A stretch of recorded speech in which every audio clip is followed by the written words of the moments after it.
আসসালামু আলাইকুম ওয়ারাহমাতুল্লাহি ওয়াবারাকাতুহু। আমি ডক্টর জাকির নায়েক। এটা আমার প্রথম পডকাস্ট। আলহামদুলিল্লাহ। যদি পৃথিবীর সব মানুষ মুসলিম হতো তাহলে কি পৃথিবীতে শান্তি আসত? যদি সবাই প্রকৃত মুসলিম হতো, হ্যাঁ, অবশ্যই শান্তি থাকত। কিন্তু অনেক মানুষ নামমাত্র মুসলিম। অনেকে ঘুষ খায়, হারাম খায়, দুনিয়াবি পাপ করে। তারা নামেই মুসলিম, কাজে না। ভারত সরকার আপনাকে এক্সট্রিমিস্ট বলেছে। এ বিষয়ে আপনার বক্তব্য কি? আমি গর্ব করে বলি, আমি একজন এক্সট্রিমিস্ট, কিন্তু দয়া, ন্যায়, সততা ও ভালোবাসায়। আমি চরমভাবে দান করি, চরমভাবে মানুষকে ভালোবাসি। ইসলাম চায় মানুষ চরমভাবে ভালো হোক, খারাপে নয়। মালয়েশিয়া কেমন লাগছে? খুবই ভালো লাগছে, হ্যাঁ। রিচার্ড লি, আসসালামু আলাইকুম। ডক্টর জাকির নায়েক, আপনাকে কি বলে ডাকব? ডক্টর, শেইখ? যেটা খুশি। কেউ কেউ বলে শেইখ জাকির, আবার আমার ঘনিষ্ঠরা জাক বলে ডাকে। ভারতে তো জাকির মানে ভাই, তাই না? হ্যাঁ, ভাইয়ের মতোই, কিন্তু শিক্ষকদের আমরা বলি মাওলানা বা শেইখ। সেটা অঞ্চলের উপর নির্ভর করে। মালয়েশিয়ায় কি বলা হয়? এখানে সাধারণত উস্তাদ বলা হয়, আর গালফে বলা হয় শেইখ। আপনি তো ডক্টর, মেডিকেল ডক্টর, তাই না? হ্যাঁ, আমি আসলে ডাক্তার ছিলাম। আমার বাবা, আমার ভাই সবাই ডাক্তার। আমাদের পুরো পরিবারই ডাক্তার পরিবার। আপনি কোন ফিল্ডে ছিলেন? আমি জেনারেল ফিজিশিয়ান ছিলাম। তবে যখন শেইখ আহমদ দিদাতের সাথে ১৯৮৭ সালে সাক্ষাৎ হয়, তখন মেডিকেল কলেজে পড়তাম। উনার দ্বারা অনুপ্রাণিত হয়ে দাওয়া শুরু করি। আমি বুঝলাম, শরীরের চিকিৎসা ভালো, কিন্তু আত্মার চিকিৎসা অনেক বড় দায়িত্ব। তাই আমি আত্মার ডাক্তার হওয়ার পথ বেছে নেই। তাহলে আপনি এখন আর চিকিৎসা করেন না?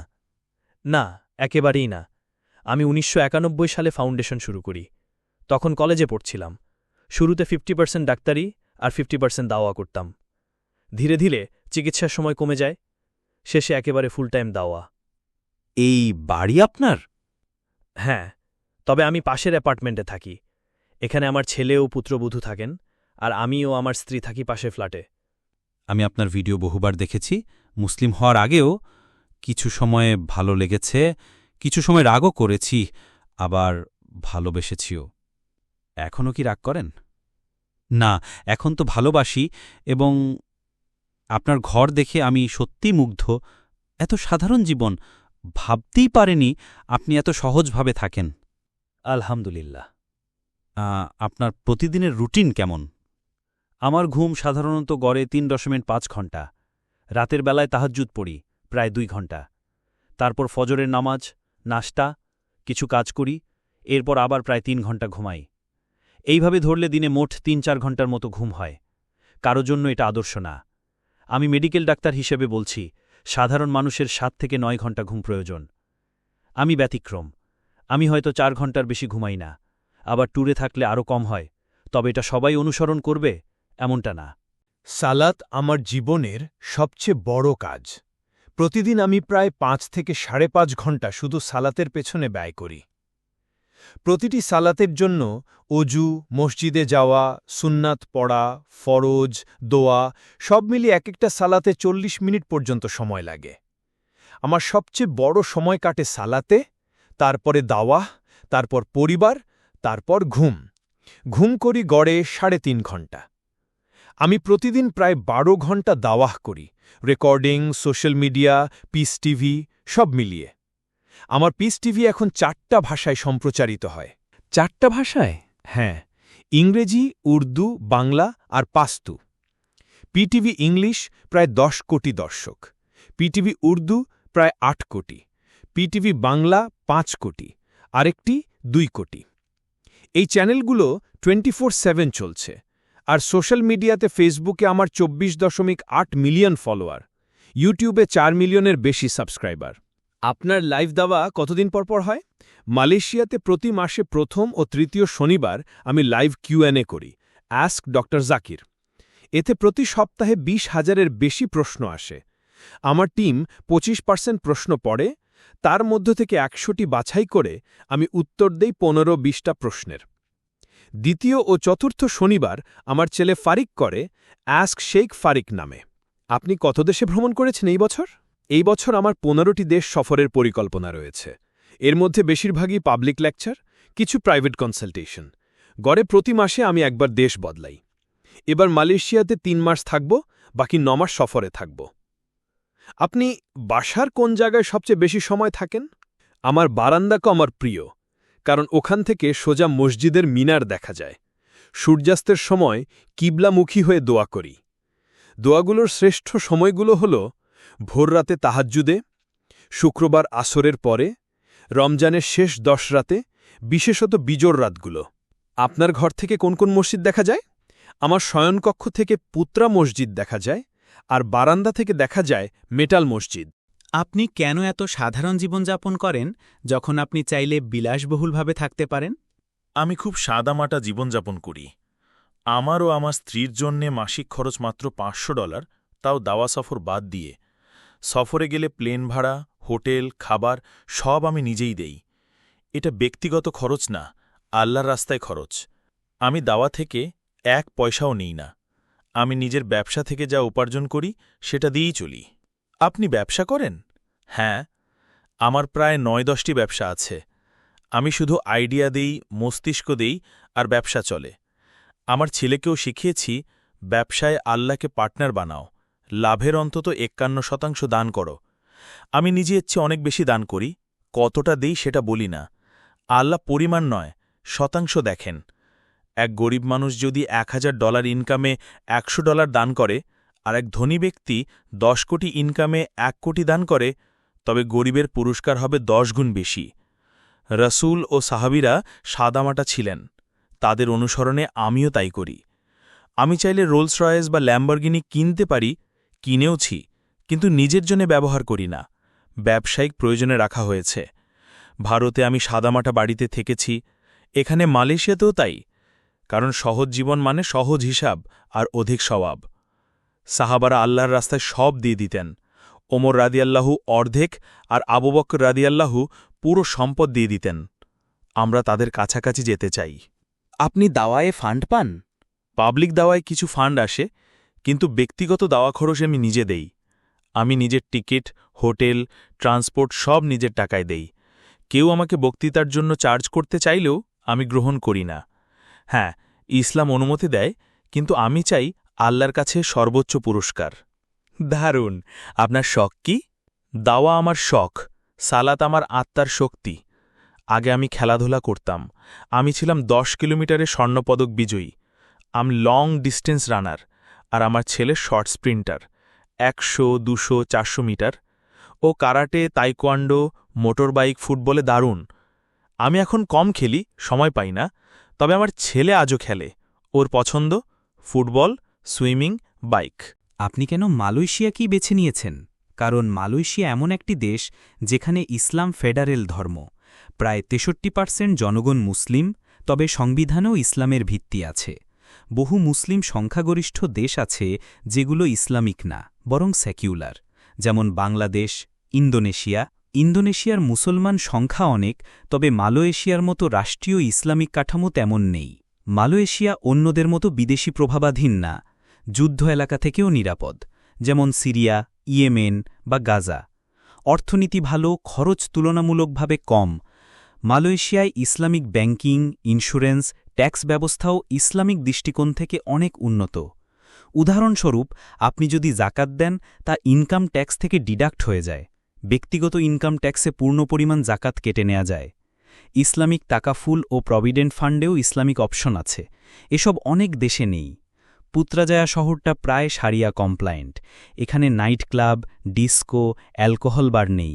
শূকরের মাংসও সহজে মেলে না। পুরো দেশ 100% ইসলামিক না হলেও কিছু কিছু অঞ্চল অনেক বেশি ইসলামিক, যেমন এই শহরটা। মুসলিমদের অধিকার নিয়ে কি মালয়েশিয়ায় কথা বলা যায়? অবশ্যই। মালয়েশিয়ায় একজন মুসলিম হিসেবে আমি গর্ববোধ করি। ফিলিস্তিন নিয়ে প্রতিবাদ করলেও কেউ কিছু বলে না। প্রধানমন্ত্রী পর্যন্ত ফিলিস্তিন ও হামাসের সমর্থনে কথা বলেন। এমনটা খুব কম মুসলিম দেশে দেখা যায়। অন্য অনেক মুসলিম দেশে ফিলিস্তিনের পক্ষে কথা বলাও নিষিদ্ধ, কিন্তু মালয়েশিয়া ব্যতিক্রম। তাহলে আপনি যখন ভারত ছেড়ে আসলেন, মালয়েশিয়া কি কেন বেছে নিলেন? আমি 50টিরও বেশি দেশ সফর করেছি, কিন্তু সব দিক বিবেচনায় মালয়েশিয়াই ছিল আমার জন্য সবচেয়ে উপযুক্ত। তাই ২০১৬ সালে আমি ভারত ছেড়ে হিজরাত করে মালয়েশিয়া চলে আসি। আলহামদুলিল্লাহ, সঠিক সিদ্ধান্ত। কিন্তু ভারত সরকার তো আপনাকে সন্ত্রাসবাদে জড়িত বলে। হ্যাঁ, কারণ আমি শুধু মুসলিমদের নয়, হিন্দুদের মাঝেও জনপ্রিয় হয়ে উঠেছিলাম। বহু হিন্দু আমার বক্তৃতা শুনে ইসলাম সম্পর্কে জানতে শুরু করে। তারা বলতো, ৪০ বছরে হিন্দু ধর্ম সম্পর্কে এত কিছু শিখিনি যতটা আপনার ২ ঘণ্টার বক্তৃতায় শিখেছি। অনেকে আমার পা ছুঁতে চাইত। আমি বলতাম, না, এটা ইসলাম অনুযায়ী ঠিক না। কিন্তু তাদের ভালোবাসা স্পষ্ট ছিল।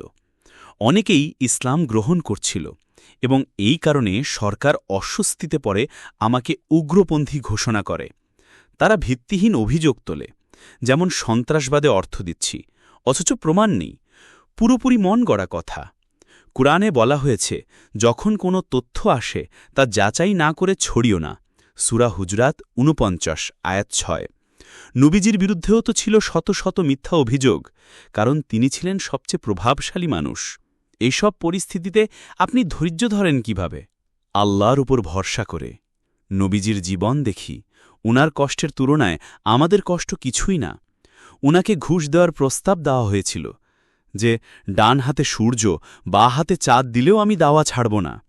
সাহাবাদের হিজরতের সময় মরুভূমি পাড়ি দিতে হতো, উট হাঁটিয়ে পালাতে হতো, আর আমি বিমানে এসেছি, এয়ার কন্ডিশনে।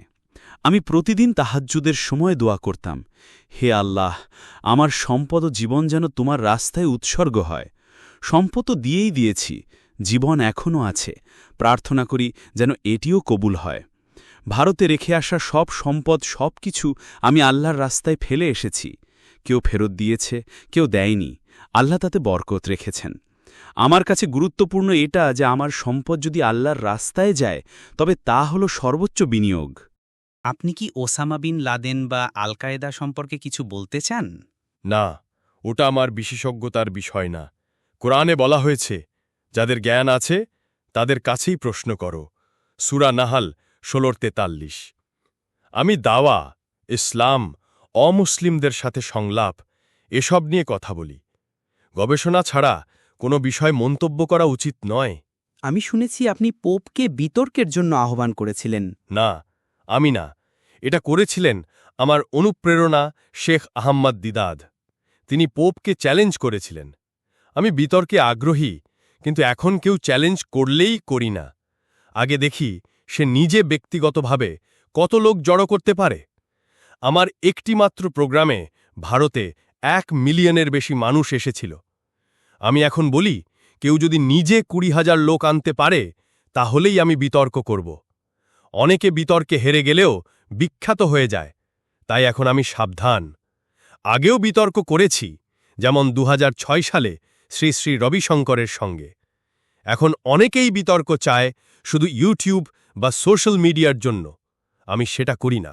আবারও প্রশ্ন করি, যদি পৃথিবীর সব মানুষ মুসলিম হতো, তাহলে কি শান্তি আসত? যদি সবাই প্রকৃত মুসলিম হতো, হ্যাঁ অবশ্যই।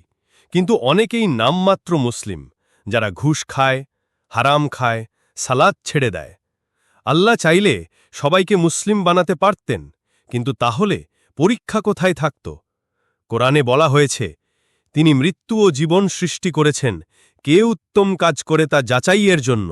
সূরা মুলক ৬৭। তবে হ্যাঁ, হাদিসে আছে, পৃথিবী এক সময়ে ৭ বছর ইসলামী শরিয়া দ্বারা শাসিত হবে, তখন সত্যিকার অর্থে শান্তি আসবে। আপনি ইন্দোনেশিয়া সম্পর্কে কি ভাবেন? আমি ইন্দোনেশিয়ায় ৩ বার এসেছি। মুসলমানদের মাঝে ঈমানের জোর আছে। মালয়েশিয়ার মতোই এখানে ইসলামী চেতনা আছে। ইন্দোনেশিয়ার জনগণ বেশি, তাই সমাবেশ বড় হয়। এখানে মুসলমানরা ধর্মপ্রাণ, কিন্তু তাদের মাঝে ঐক্য দরকার। কোরআনে বলা হয়েছে, তোমরা আল্লাহর রজ্জুকে শক্ত করে ধরো, বিভক্ত হয়েও না। সূরা আল ইমরান ৩:১০৩। সব ইসলামী সংগঠন ও মাযহাব যদি এক হয়, তাহলে ইন্দোনেশিয়া আরও বেশি শক্তিশালী হবে। আমার শেষ প্রশ্ন, মধ্যপ্রাচ্যের দিকে তাকালে দেখা যায় সৌদি আরবেও ক্যাসিনো হচ্ছে, বিকিনি সংস্কৃতি আসছে। ইসলাম কি এসব সহ্য করে? ইসলামে এসব জায়েজ নয়, কিন্তু বাস্তবতা হল আজকের দুনিয়ায় কোনো দেশই ১০০% ইসলামিক না। কেউ কেউ কোরআনের দিকে এগোচ্ছে, কেউ দূরে সরে যাচ্ছে। মালয়েশিয়া তুলনামূলকভাবে অনেক ভালো। আল্লাহ যা হারাম করেছেন, যেমন ঘুষ, অ্যালকোহল, পর্নোগ্রাফি, কিছু দেশ এগুলো রোধ করে, কিছু দেশ উল্টো প্রচার করে। আসল ইসলামিক দেশ হবে তখনই যখন সে কোরআন ও সুন্নাহকে পূর্ণ মানবে। ডক্টর জাকির, আপনি ইন্দোনেশিয়ায় আবার কবে আসবেন? ইনশাআল্লাহ ১৩ জুন আসছি। ২১ জুন সারাবায়ায় প্রথম প্রোগ্রাম, তারপর মেদান, পালেমবান আর জাকার্তায় ২৮ জুন শেষ টক। সবগুলোই স্টেডিয়ামে হবে, মাগরিবের পর শুরু। আশা করছি আল্লাহর রহমতে দেখা হবে। আপনি এত কিছু মনে রাখেন কিভাবে? এটা আল্লাহর সাহায্য। আমার কোনো ব্যক্তিগত অ্যাসিস্ট্যান্ট নেই। আপনার কাছে তো রোলস রয়েস, ল্যাম্বরগিনি আছে, আপনি এসব ব্যবহার করেন না? না, ব্যবসার জন্য আছে। আমি ব্যবহার করি সাদামাটা টয়োটা ক্যামরি, কারণ আমি চাই মানুষ আমাকে দেখে জানুক ইসলামের নম্রতাই সৌন্দর্য। আমার বাড়ি সাধারণ, কিন্তু হৃদয় আল্লাহর দিকে। ইনশাআল্লাহ আবার দেখা হবে।